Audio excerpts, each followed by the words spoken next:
Compte rendu du Conseil des ministres extraordinaire du vendredi 14 août 2020.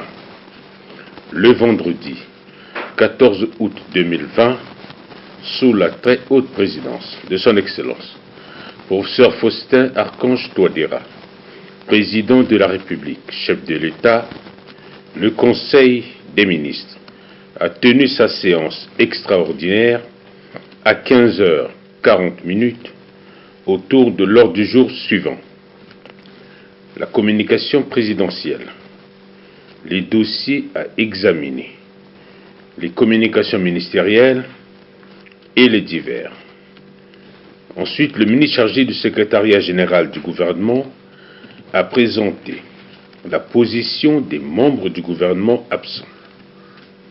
Au titre de la communication présidentielle, avant d'aborder l'examen des points inscrits à l'ordre du jour, Son Excellence, Monsieur le Président de la République, chef de l'État, s'est félicité de l'organisation des festivités marquant le 60e anniversaire de l'accession de la République centrafricaine à la souveraineté internationale, tout en demandant l'impression des membres du Conseil sur la dite organisation.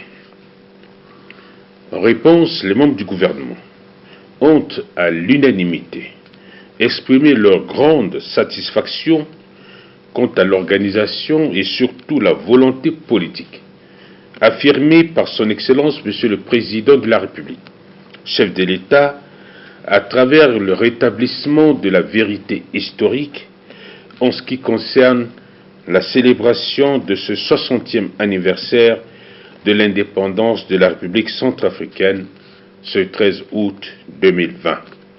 Ces festivités ont non seulement marqué la rupture avec le passé, mais elles constituent également une marche irréversible vers la pleine conquête de notre souveraineté.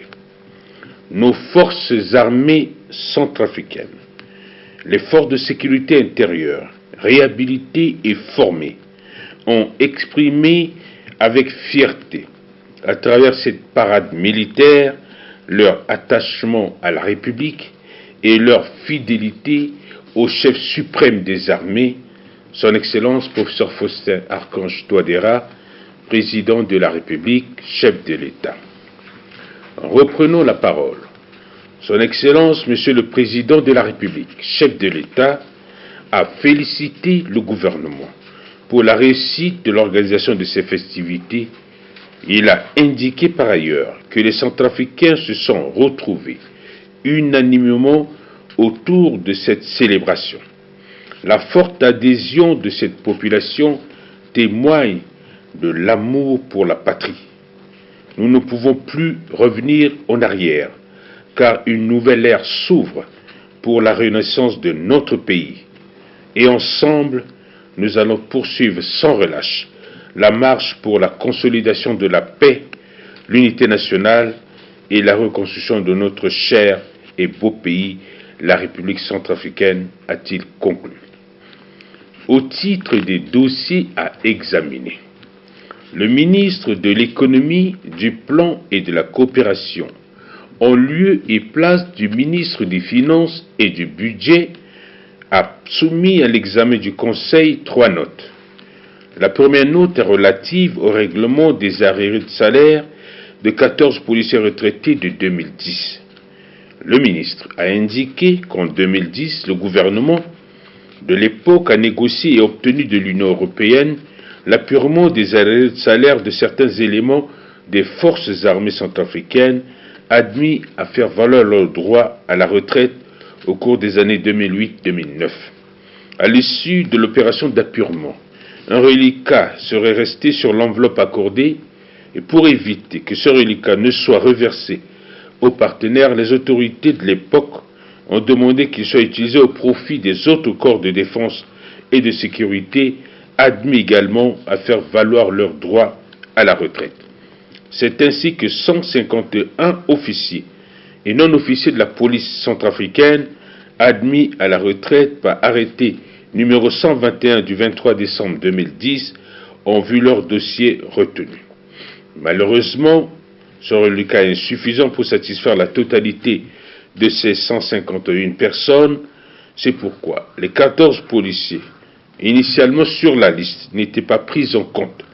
Ces 14 policiers sont obligés de se constituer en collectif pour réclamer leurs droits et ont adressé des requêtes aux autorités. À ce sujet, Son Excellence, Monsieur le Premier ministre, chef du gouvernement, a instruit le ministre des Finances et du Budget pour un examen approfondi du dit dossier avant toute décision. De ce fait, et par souci d'équité et de justice, le ministre a sollicité l'accord du Conseil pour que ces 14 policiers admis à faire valoir leur droit à la retraite puissent bénéficier de ces arriérés de salaire au même titre que leurs collègues dont les noms figurent sur l'arrêté numéro 121 du 23 décembre 2010. Au terme des débats, le Conseil a marqué son accord pour le paiement de ces arriérés, étant entendu que certains arriérés ont déjà été payés. Le Conseil a instruit le ministre des Finances et du Budget de procéder à la vérification de la liste des ayants droit, des montants dus, ainsi que le montant des arriérés déjà perçus par ses compatriotes, de les déduire avant de procéder au paiement du reliquat de leur solde. La deuxième note concerne la demande de soutien de la République centrafricaine à la candidature ivoirienne au poste de directeur général de la compagnie commune de réassurance des États membres de la Conférence interafricaine des marchés d'assurance, SICARE. Le ministre a indiqué que par correspondant du 2 juin 2020, le ministre de l'économie et des finances de la République de Côte d'Ivoire a sollicité le soutien de la République centrafricaine à la candidature ivoirienne au poste de directeur général de la compagnie commune de réassurance des États membres de la Conférence interafricaine des marchés d'assurance SICARE. Il est à noter que cette demande est accompagnée du curriculum vitae du postulant qui dispose de diplômes dans le domaine et bénéficie également d'une expérience en la matière. À cet effet, le ministre a sollicité l'avis préalable du Conseil avant toute action. La troisième note est consécutive à la demande de soutien de la République centrafricaine à la candidature gabonaise au poste de directeur administratif et financier de l'Institut international des assurances, IIA. Le ministre a précisé que par courrier du 10 juin 2020, le ministre de l'économie et des finances de la République du Gabon l'a saisi pour une demande de soutien à la candidature d'un de ses cadres au poste de directeur administratif et financier de l'Institut international des assurances de Yaoundé. À cet effet, le ministre a sollicité également l'avis du Conseil pour des dispositions pratiques à prendre.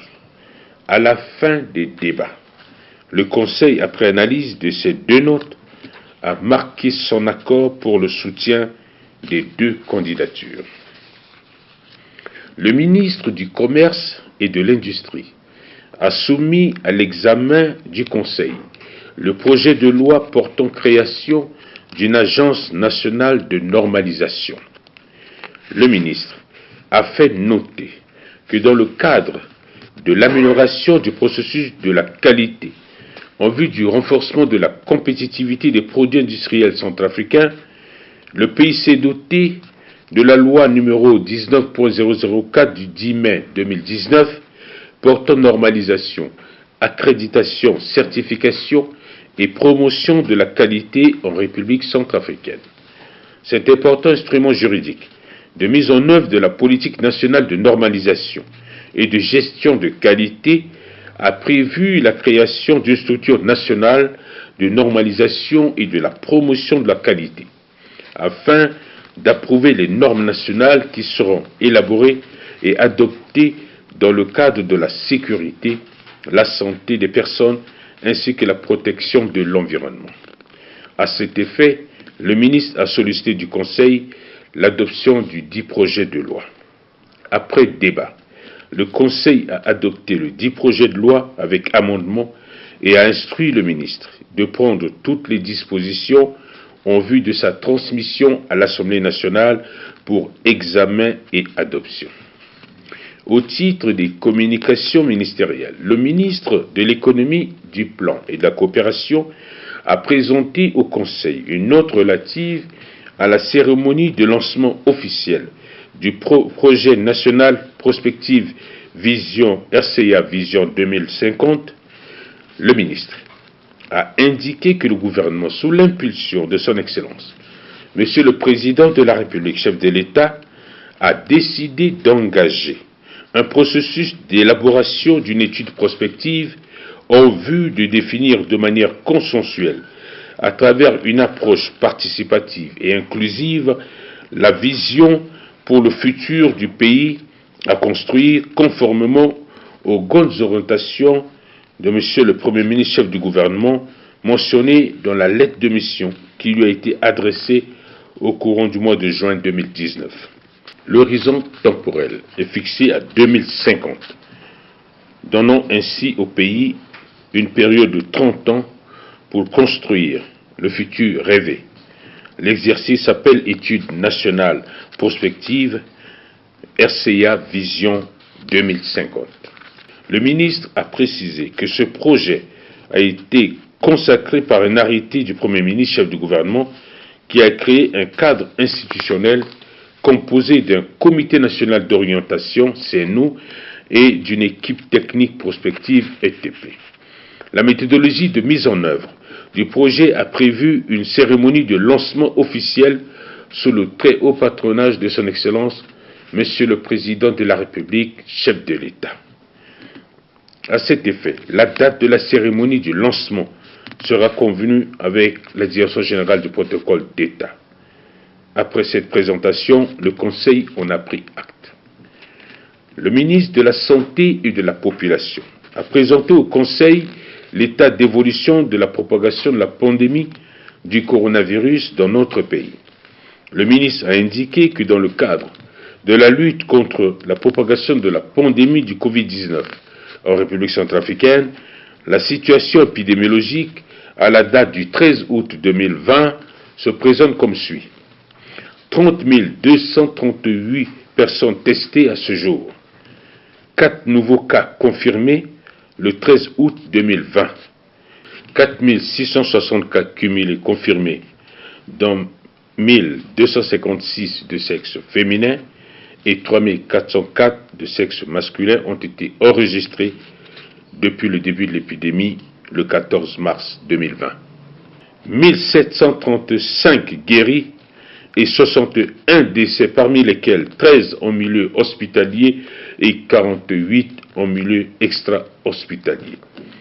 100 140 contacts suivis sont devenus positifs depuis le début de l'épidémie.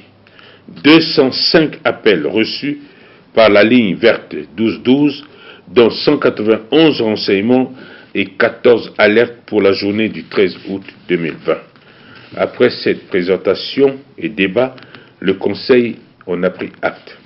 Au titre des divers, le ministre de la Jeunesse et des Sports a informé le Conseil de sa participation à la cérémonie de la journée, à la célébration, de la Journée internationale de la jeunesse organisée le 12 août 2020 à Sibut, chef-lieu de la préfecture de Kémo.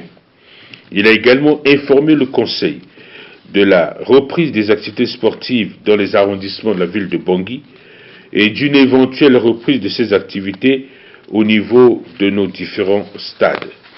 Le ministre de l'Économie, du Plan et de la Coopération a annoncé au Conseil la mission de l'administrateur de la Banque mondiale pour la République centrafricaine prévue du 18 au 21 août 2020 à Bangui. Mission au cours de laquelle cette personnalité rencontrera les plus hautes autorités du pays.